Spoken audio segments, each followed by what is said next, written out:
नमस्कार, मैं चुनचुन कुमार। स्वागत है झारखंडी हिंदी न्यूज पर। चलिए जानते हैं आज की छोटी बड़ी सभी महत्वपूर्ण खबरों को।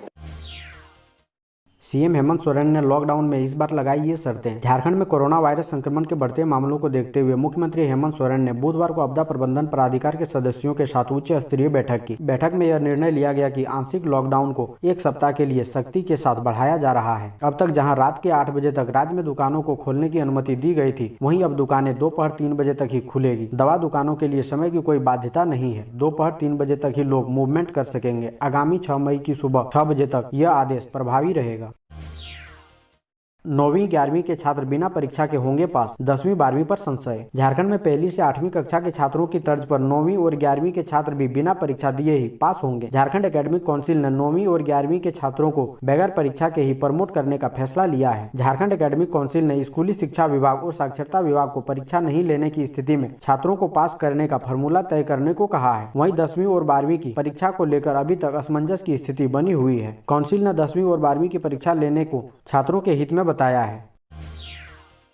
बार काउंसिलिंग के फैसले से लालू प्रसाद यादव को राहत, जेल से बाहर आने का रास्ता साफ। चारा घोटाले से जुड़े मामले में बेल पा चुके आरजेडी सुप्रीमो लालू प्रसाद यादव के जेल से बाहर आने का रास्ता साफ हो गया है। मीडिया रिपोर्ट के मुताबिक बार काउंसिल ऑफ इंडिया ने बुधवार को एक निर्देश जारी किया है, जिसके तहत लोगों को बेल बॉन्ड, मुचकले की राशि और अन्य कागजी प्रक्रिया पूरी करने के लिए वकील अब अदालत में जा सकेंगे। इस आदेश के प्रति सभी राज्यों के बार काउंसिल को भेज दी गई है। बार काउंसिल के इस फैसले से लालू प्रसाद यादव समेत जेल में बंद सैकड़ों लोगों को राहत मिली है और जेल से बाहर आने का रास्ता साफ हो गया है।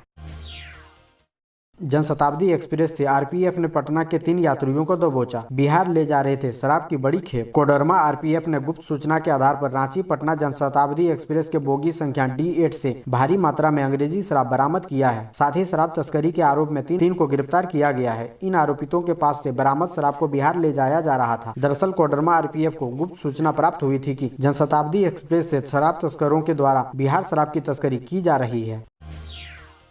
10,000 से 20 करोड़ रुपए तक मिलेगा कोरोना इमरजेंसी लोन। 6 माह तक नहीं देना होगा ब्याज। देश भर में संचालित सभी सरकारी बैंकों ने एक बार फिर प्री अप्रूव्ड पर्सनल लोन को एक्टिवेट किया है। इसमें जिन ग्राहकों के बैंक खाते सरकारी बैंकों में हैं, उन्हें बचत खाते पर 10,000 रुपए से 5 लाख रुपए तक लोन मिल सकता है। वहीं medium, small and micro enterprises को 5 लाख रुपए से 200 करोड़ रुपए तक का ऋण मिल सकता है। जिन MSMI सेक्टर की ग्राहकों को बैंक से ऋण चाहिए, उनका सबसे पहले सरकारी बैंकों में बैंक खाता होना जरूरी है। इसके अलावा उन्हें आधार कार्ड, पैन कार्ड, आयकर रिटर्न होना अनिवार्य है। साथ ही उनका सिविल स्कोर भी बेहतर होना चाहिए।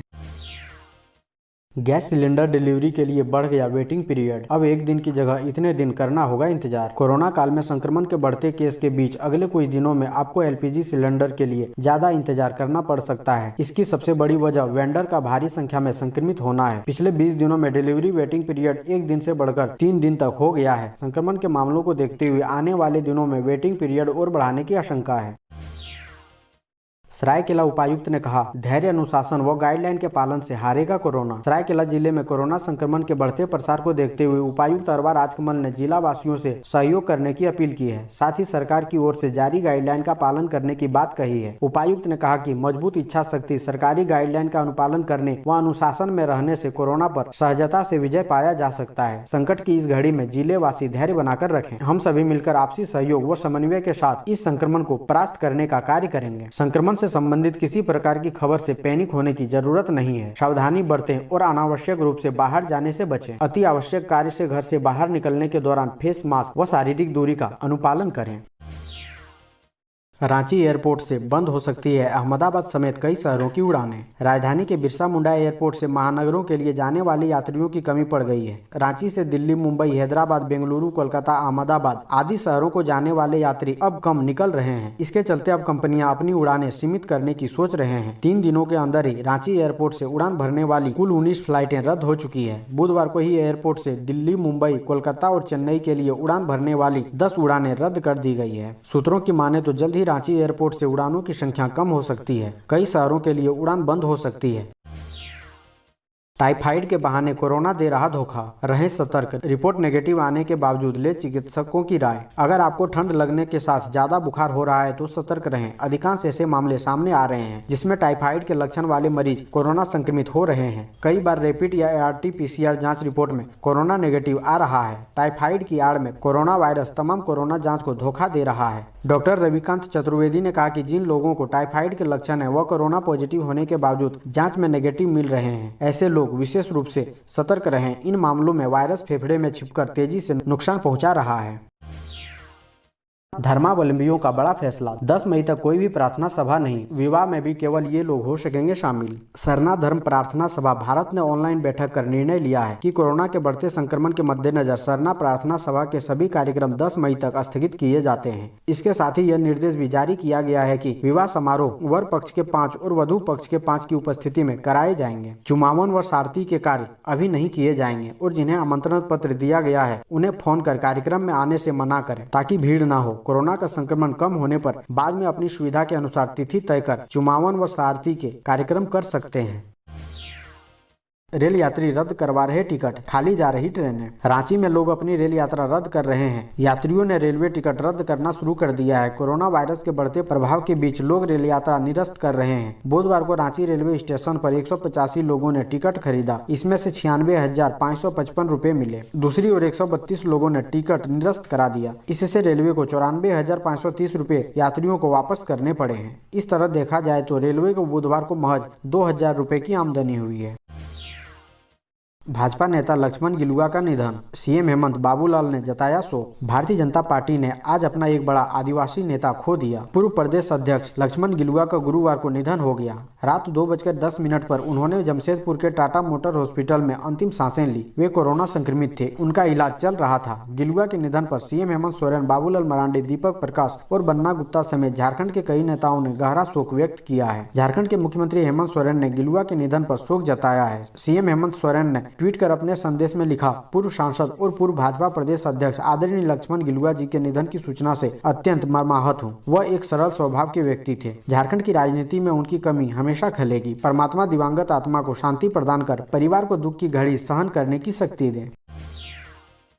झारखंड में 18+ को 1 मई से नहीं लगेगा टीका। हेल्थ मिनिस्टर ने कहा, टीका बनाने वाली कंपनियों ने 15 मई से पहले टीका देने से इनकार कर दिया है। राज्य सरकार 50 लाख वैक्सीन का दी है ऑर्डर। झारखंड में 1 मई से 18 से 45 साल के लोगों को कोरोना की वैक्सीन नहीं लग सकेगी। केंद्र सरकार के फैसले के बाद भी युवाओं को वैक्सीन लगाने का यह अभियान झारखंड में शुरू नहीं हो पाएगा। झारखंड ने भारत बायोटेक और सीरम से 25-25 लाख टीके का ऑर्डर दिया है, लेकिन वैक्सीन निर्माता कंपनियों ने अभी वैक्सीन देने से हाथ खड़े कर दिए हैं। हेल्थ मिनिस्टर बन्ना गुप्ता ने गुरुवार को प्रेस कॉन्फ्रेंस कर कहा कि कंपनियों ने कहा है कि केंद्र सरकार का ऑर्डर पूरा करने में ही 15 से 20 मई तक का समय लग जाएगा, इसलिए झारखंड को 1 मई तक वैक्सीन मिलना संभव नहीं है। रांची के CCL गांधीनगर अस्पताल में 22 नए बेड बढ़े, DC ने किया उद्घाटन। वैश्विक महामारी कोरोना की रोकथाम हेतु उपायुक्त छवि रंजन द्वारा लगातार प्रयास किया जा रहा है। कोरोना के संक्रमण की बढ़ती रफ्तार को देखते हुए कोरोना मरीजों के इलाज हेतु बेड की संख्या में वृद्धि करने की वकायदा की जा रही है। इसी कड़ी में गुरुवार को उपायुक्त छवि रंजन ने CCL गांधीनगर स्थित कोविड अस्पताल में 22 नए बेड का उद्घाटन किया। यूपी, MP व गुजरात को ऑक्सीजन सप्लाई करने वाले झारखंड में जीवन रक्षक वायु के लिए 6-6 घंटे का इंतजार।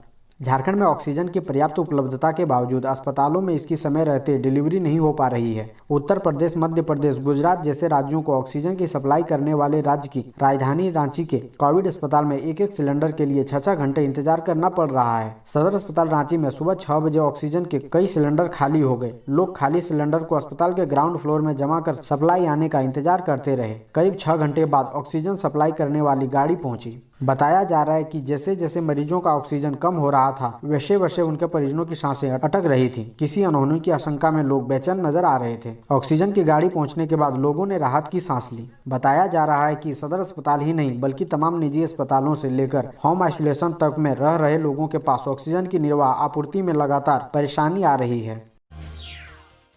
स्वास्थ्य मंत्री बन्ना गुप्ता बोले, कोरोना से लड़ाई में झारखंड से भेदभाव कर रही केंद्र सरकार। झारखंड के स्वास्थ्य मंत्री बन्ना गुप्ता ने केंद्र सरकार पर कोरोना वायरस से लड़ाई में जीवन रक्षक दवा उपलब्ध कराने व टीकाकरण में भेदभाव का आरोप लगाया है। कहा कि एक देश, एक विधान और एक संविधान का नारा तो बुलंद किया जाता है, लेकिन जीवन रक्षक दवा उपलब्ध कराने या टीकाकरण में भेदभाव किया जा रहा है। मंत्री ने कहा कि केंद्रीय वित्त मंत्री ने बजट की घोषणा में 35,000 करोड़ रुपए टीकाकरण पर खर्च करने की घोषणा की थी। इतनी राशि में देश के सभी लोगों का टीकाकरण हो जाता, लेकिन केंद्र सरकार टीके को 3 श्रेणियों में बांटकर राजनीति प्रपंच कर रही है। आपदा में भी राजनीति का अवसर खोजा जा रहा है। मंत्री ने आरोप लगाया कि एक तो धनराशि खर्च करने पर भी टीका उपलब्ध नहीं हो पा रहा है, वहीं हम केंद्र के कोटे से मिली वैक्सीन से ही 18 से 44 वर्ष के नागरिकों का टीकाकरण कराना चाहते हैं, तो इसकी भी स्वीकृति नहीं दी जा रही है। राज्य सरकार ने भारत बायोटेक तथा सीरम इंस्टीट्यूट दोनों को 25-25 लाख डोज का ऑर्डर दिया है, लेकिन कंपनियां 15 मई के बाद ही टीका उपलब्ध कराने की बात कह रही है।